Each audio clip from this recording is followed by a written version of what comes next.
বন্ধুরা, আপনাদের মধ্যে সকলেই জানেন আমাদের শরীরে দুটি ফিল্টার ইউনিট থাকে, যেগুলোকে আমরা সাধারণত কিডনি বলি। আপনি যখন ঘুমিয়ে থাকেন তখন কিন্তু কিডনি নিরন্তরভাবে কাজ করে চলে। আমাদের শরীরে থাকা 180 লিটার মতো রক্তকে পরিষ্কার করে। আমাদের শরীরের যত বর্জ্য পদার্থ আছে সব শরীর থেকে বের করে দেয়। আর এই রক্তের মধ্যে যত বিষাক্ত টক্সিন থাকে, কিডনির কাজ হল ওইগুলোকে বের করে দেওয়া। আমাদের শরীর হচ্ছে একটা মেশিনারি সিস্টেম। এখন অনেকের রিপোর্টের মধ্যে অর্থাৎ রক্তের রিপোর্টের মধ্যে ক্রিয়েটিনিন থাকে।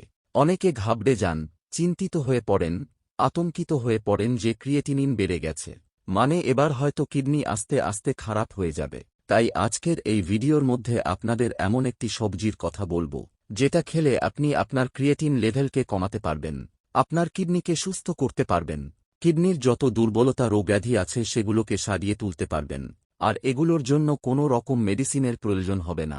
কিন্তু বন্ধুরা, এই তথ্যগুলো জানার আগে আপনারা যদি আমার চ্যানেলে প্রথমবার এসে থাকেন তাহলে ভিডিওটাতে একটা লাইক দিয়ে চ্যানেলটিকে সাবস্ক্রাইব করে দিন। বন্ধুরা, আয়ুর্বেদাতে এই সবজিটাকে কিন্তু সুপার ফুড বলা হয়েছে, কারণ এর মধ্যে এমনই কিছু গুণাগুণ থাকে যেগুলো প্রাকৃতিকভাবে কিডনিকে পরিষ্কার করার কাজ করে, কিডনির যত দুর্বলতা বা রোগ ব্যাধি আছে সেগুলোকে দূর করার কাজ করে। বন্ধুরা, এই যে ক্রিয়েটিনিন কথাটা আছে, এই ক্রিয়েটিন কথাটার সঙ্গে আতঙ্ক জড়িয়ে আছে। সাধারণ মানুষের মধ্যে একটা আতঙ্ক আছে যে ক্রিয়েটিন বেড়ে যাওয়া মানেই বুঝি আমার কিডনি খারাপ হয়ে যাওয়া। কিন্তু বন্ধুরা, এমনটা একদমই না। ক্রিয়েটিন হচ্ছে এমন এক ধরনের ওয়েস্টেজ মেটেরিয়াল যেটা আমাদের শরীরে প্রতিনিয়ত তৈরি হয়। দেখুন, আপনার বাড়িতে ঝাড়ু দিলে যেমন কিছু ময়লা বের হয়, তেমনি আমাদের এই শরীরটা এক প্রকার মেশিনারি সিস্টেম। আর আমাদের কিডনির কাজ হল এটাকে ফিল্টার করে বাইরে বের করে দেওয়া। কিডনির মধ্যে অসংখ্য লক্ষ লক্ষ ফিল্টার ইউনিট থাকে, যেগুলোকে আমরা নেফ্রন বলে থাকি। সুতরাং আপনারা বুঝলেন যে ক্রিয়েটিন কোনো আতঙ্কের বস্তু না। বন্ধুরা, আরও একটি গুরুত্বপূর্ণ বিষয় হল কিডনি যখন খারাপ হতে থাকে সে কিন্তু কোনোরকম প্রাথমিক অবস্থায় ইঙ্গিত দেয় না। যখন এই ক্রিয়েটিন লেভেল ধীরে ধীরে বাড়তে থাকে তখন দেখবেন যে আপনার পায়ের পাতা ফুলে যাচ্ছে। আপনি যখন অফিস থেকে ফিরছেন মোজার গাড়ারের জায়গাটা দেখবেন বসে যাচ্ছে। সেই জায়গাটা স্বাভাবিক অবস্থায় আসতে অনেকটা সময় লাগছে। আপনি বুঝতেই পারছেন না যে বেলা বাড়ার সাথে সাথে কেন আপনার পায়ের মধ্যে ফোলা ভাব আসছে, আপনার প্রস্রাবের মধ্যে ফেনা কেন আসছে, শরীর কেন ভীষণ ক্লান্ত দুর্বল লাগছে, সবসময় কেন একটা অলসতা বোধ লাগছে, রাত্রে কেন ঘুম আসছে না, কেন আপনার শরীরের মধ্যে হিমোগ্লোবিনের মাত্রা কমে যাচ্ছে, বা কেন বারবার টয়লেট পাচ্ছে। বন্ধুরা, এগুলো কিন্তু একটা সিমটমস। যখন ক্রিয়েটিন বাড়তে থাকে আপনার কিডনি দুর্বল হতে থাকে।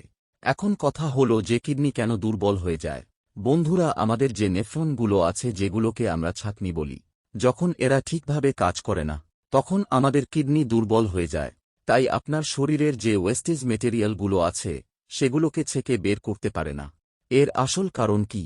বন্ধুরা, এর কারণ হলো আমরা নিজেরাই এমন কিছু ভুল করে থাকি যে কারণে আমাদের কিডনি দুর্বল হয়ে যায়। কিন্তু বন্ধুরা, আপনাদের এই বিশেষ সবজিটার বিষয়ে বলার আগে আপনাদের একটা কথা বলে রাখি। আপনারা কিছু ভুল করছেন যার কারণে আপনার কিডনি আস্তে আস্তে ধ্বংসের দিকে এগোচ্ছে, বা আপনার কিডনি দুর্বল হয়ে যাচ্ছে। তার মধ্যে 1 নম্বর যে কারণটি আছে সেটি হল ব্যথার ওষুধ বা পেন কিলার খাওয়া। এখন বেশিরভাগ মানুষই একটু মাথা ব্যথা হলো, পায়ে ব্যথা হলো, কোমরে ব্যথা হলে ফার্মেসি থেকে কিনে এনে পেন কিলার খেয়ে ফেলেন। এই ধরনের মেডিসিনগুলো করে কি? এরা আমাদের কিডনির দিকে যে রক্তের ফ্লোটা বা রক্ত সরবরাহ আছে সেটাকে কমিয়ে দেয়। যখনই আপনার কিডনির মধ্যে রক্তের ফ্লো কমে যাবে তখন নেফ্রনগুলো তার প্রয়োজনীয় অক্সিজেন পাবে না। শরীরে যে বর্জ্য দূষিত পদার্থ আছে সেগুলোকে ছাকতে পারবে না, কারণ তারা আগের মতো আর কার্যক্ষম থাকবে না। এইভাবে কিন্তু কিডনি দুর্বল হয়ে যায়। তাই কখনোই পেনকিলার জাতীয় মেডিসিন নেবেন না। 2 নম্বর যে কারণটি আছে সেটি হল কোল্ড ড্রিঙ্কস বা সোডা। এটা সাধারণ মানুষ জানেন না। সারাদিনে কত যে কোল্ড ড্রিঙ্কস পান করেন তার ইয়ত নেই।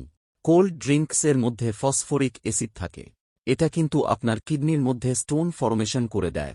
যখনই কিডনির মধ্যে ছোট ছোট পাথর জমতে থাকবে এরা নেফ্রনের মধ্যে আটকাবে, সেই জায়গায় সোয়েলিং করবে, ইনফেকশন হবে, ইনফ্লামেশন হবে। এই ইনফ্লামেশন জিনিসটা এমন একটা জিনিস যেটা আপনার কিডনির মধ্যে কিন্তু রোগ তৈরি করে দেবে, আপনার কিডনিকে আস্তে আস্তে দুর্বল করে দেবে। তাই কোল্ড ড্রিঙ্কস বা সোডা কখনোই খাওয়া উচিত না। খেলেও খুব স্বল্প মাত্রায়, বিশেষ করে তো ডায়াবেটিস রোগীদের জন্য একদমই না। কারণ এর মধ্যে এত বেশি পরিমাণে লিকুইড সুগার থাকে যেটা আপনার ডায়াবেটিসের মাত্রাকে দ্রুত বাড়িয়ে দেবে। 3 নম্বর যে কাজটি আছে সেটি হল, বর্তমান সময়ে যারা জিমে যান তারা অতিরিক্ত প্রোটিন পাউডার নিয়ে থাকেন। এই প্রোটিন পাউডার যখন আপনি আপনার প্রয়োজনের বেশি নিচ্ছেন, আমাদের কিডনি তখন করে কি? তার যে ক্ষমতা আছে সেই ক্ষমতার বাইরে গিয়ে কাজ করতে থাকে। এই প্রোটিন পাউডারগুলোকে ভাঙার ফলে অতিরিক্ত পরিমাণে ক্রিয়েটিন তৈরি হয়, যেটা আপনার রক্তের মধ্যে বা রক্তের রিপোর্টের মধ্যে ক্রিয়েটিনের মাত্রাকে বাড়িয়ে দেয়। আর এই অতিরিক্ত কাজ করার কারণে কিডনি কিন্তু ধীরে ধীরে দুর্বল হতে থাকে। তাই কখনোই কিন্তু প্রোটিন পাউডার নেবেন না। এটা একটা মারাত্মক কারণ আপনার কিডনি দুর্বল হয়ে যাওয়ার জন্য। 4 নম্বর যে পয়েন্টটি আছে সেটি আপনার বাড়িতে থাকে সাদা লবণ। এই সাদা লবণ কিডনির জন্য এক প্রকার বিষ।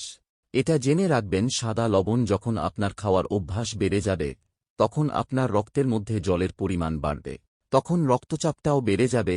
রক্তচাপ যখন বাড়বে তখন কিন্তু আপনার নেফ্রন গুলোকে ফাটিয়ে দিতে পারে, কারণ প্রতিনিয়ত রক্ত কিন্তু আমাদের কিডনির মধ্যে যাচ্ছে, সেই জায়গাতেই রক্ত ছেকে প্রস্রাব তৈরি হয়ে আমাদের শরীরের বাইরে বেরোচ্ছে।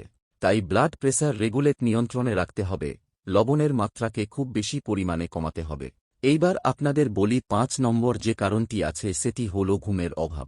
যখন আপনি ঠিকভাবে ঘুমাচ্ছেন, আপনার অনিদ্রার সমস্যা এসে গেছে, নানা রকম স্ট্রেস, টেনশন, অ্যাংজাইটির মধ্যে ভুগছেন, তখন কিন্তু আপনার শরীর বিশেষভাবে রেস্ট পাবে না। শরীরের মধ্যে যে অর্গানগুলো আছে তারা রেস্ট পাবে না, কিডনি ঠিকভাবে রেস্ট পাবে না।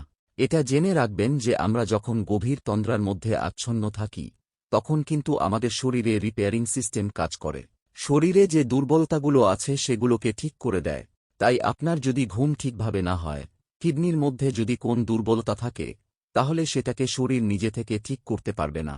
বন্ধুরা, এই ছিল 5টি কারণ যে কারণে আপনার কিডনি ক্রমশ দুর্বল হচ্ছে, কিডনির নানা রকম রোগব্যাধি হচ্ছে, বা আস্তে আস্তে কিডনির খারাপের দিকে পৌঁছে যাচ্ছে। এইবার আপনাদের বলি সেই মহামূল্যবান সবজিটির কথা, যে সবজিটির সাহায্যে আপনি কিডনিকে রক্ষা করতে পারবেন, আপনার কিডনির অসুস্থতাকে আবার আগের অবস্থায় ফিরিয়ে আনতে পারবেন, কিডনির নেফ্রনগুলোকে সুন্দরভাবে পরিষ্কার করে নিতে পারবেন। সেই সবজিটির নাম হল ক্যাপসিকাম। বন্ধুরা, এই ক্যাপসিকাম এমন এক ধরনের সবজি যার মধ্যে ভরপুর মাত্রায় ভিটামিন সি থাকে, বিভিন্ন রকম পাওয়ারফুল অ্যান্টিঅক্সিডেন্ট থাকে যেমন লাইকোপিন। এছাড়া এর মধ্যে অ্যান্টি ইনফ্ল্যামেটরি প্রপার্টি থাকে। দেখুন, কিডনিকে ভালো রাখার ক্ষেত্রে কিন্তু পটাশিয়াম এবং ফসফরাস এদের লেভেলটা যেন না বাড়ে, এটা যেন সবসময় নিচে থাকে বা ব্যালেন্সের মধ্যে থাকে। ক্যাপসিকাম কিন্তু লো পটাশিয়াম যুক্ত একটা সবজি, যেটা আপনার কিডনির জন্য একদমই উপযুক্ত। এছাড়া এর মধ্যে ভরপুর মাত্রায় ভিটামিন সি থাকার জন্য এই ভিটামিন সি কিন্তু আপনার শরীরে ইমিউনিটি পাওয়ারকে বাড়িয়ে দেয়, ইমিউনিটি পাওয়ারকে বাড়িয়ে আপনার কিডনির যে দুর্বলতাগুলো আছে সেগুলোকে ঠিক করার কাজ করে থাকে। এর মধ্যে লাইকোপিড নামে যে অ্যান্টিঅক্সিডেন্ট থাকে সেটা নেফ্রনের অসুস্থতাকে কমায়, তেমনি কিন্তু কিডনির যে কোষকলাগুলো আছে সেগুলোকে ড্যামেজ হওয়ার হাত থেকে রক্ষা করে। তাই ক্যাপসিকাম কিন্তু এক ধরনের ম্যাজিক্যাল সবজি আপনার কিডনির জন্য। এছাড়া এর মধ্যে ভিটামিন এ থাকে, অ্যান্টি ইনফ্ল্যামেটরি প্রপার্টি থাকে। দেখুন, আমাদের শরীরে কোনো অর্গান ড্যামেজ হওয়ার ক্ষেত্রে সবথেকে গুরুত্বপূর্ণ যে জিনিসটি আছে সেটি হল ইনফ্লামেশন, অর্থাৎ প্রদাহ। প্রদাহ উত্তরোত্তর বাড়তে থাকলে আপনার শরীরের সেই স্পেসিফিক অর্গানটা কিন্তু আস্তে আস্তে খারাপ হয়ে যাবে। ক্যাপসিকামের মধ্যে প্রচুর পরিমাণে অ্যান্টি ইনফ্ল্যামেটরি প্রপার্টি থাকে, যেটা আপনার কিডনির ইনফ্লামেশনকেও খুব সুন্দরভাবে কমিয়ে দেয়। তাই এতগুলো গুণাগুণ থাকার জন্য আপনি যদি ক্যাপসিকাম খেতে পারেন, সেটা কিন্তু আপনার কিডনিকে সব দিক থেকে সুস্থ রাখবে। এখন কথা হলো যে ক্যাপসিকাম খাওয়ার সঠিক নিয়ম কি। এটা দেখবেন মার্কেটে লাল, হলুদ বা গ্রিন কালারের রঙে পাওয়া যায়। একটি ক্যাপসিকাম আপনাকে প্রতিদিন খেতে হবে, এবং সেটাকে আপনারা স্যালাডের আকারে খেতে পারেন, বা হালকা স্টিম দিয়ে সিদ্ধ করে সেটাকেও আপনারা খেতে পারেন। তবে যদি কাঁচা অবস্থায় স্যালাড আকারে খেতে পারেন, সেক্ষেত্রে ভরপুর মাত্রায় ভিটামিন সি পাওয়া যাবে, যেটা আপনার শরীরে ইমিউনিটি পাওয়ারকে বাড়াবে, যেগুলো আপনার কিডনিকে সব দিক দিয়ে রক্ষা করবে। বন্ধুরা, এখন একটি বিষয় হল, কিডনি যখন দুর্বল হয়ে যায়, শরীরে ক্লান্তি, দুর্বলতা, হাঁপানি এগুলো কিন্তু দ্রুত চলে আসে। তার একটি উল্লেখযোগ্য কারণ হল কিডনি একটা হরমোন তৈরি করে, যে হরমোনটার নাম হল এরিথ্রোপয়েটিন। এই এরিথ্রোপয়েটিন আমাদের শরীরে হিমোগ্লোবিন বানাতে সাহায্য করে, আর হিমোগ্লোবিনই আমাদের শরীরে অক্সিজেনের মূল বাহক, যেটা শরীরের প্রত্যেকটা প্রান্তে অক্সিজেন নিয়ে যায়। তো বন্ধুরা, এই ছিল আজকের ভিডিওটা যদি আপনাদের ভালো লাগে তাহলে আমাদের চ্যানেলটিকে সাবস্ক্রাইব করুন।